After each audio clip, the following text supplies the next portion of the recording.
পৌষ মাঘ মাসে কুয়াশার চাদর গায়ে দিয়ে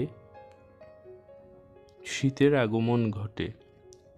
শহরের পরিবেশের চেয়ে গ্রামীণ পরিবেশে শীতের আমেজ বেশি উপভোগ করা যায়।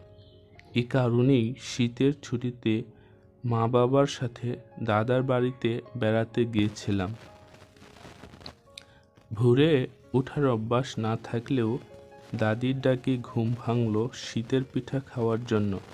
ঠান্ডা বাতাসের স্পর্শে শীতের তীব্রতা বুঝতে পারলাম।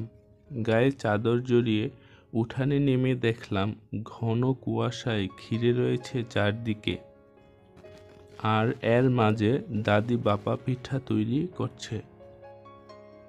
দাদুভাই গ্লাস ভর্তি খেজুরের রস খেতে দিলেন, যা খেয়ে আমার শীত আরও বেড়ে গেল।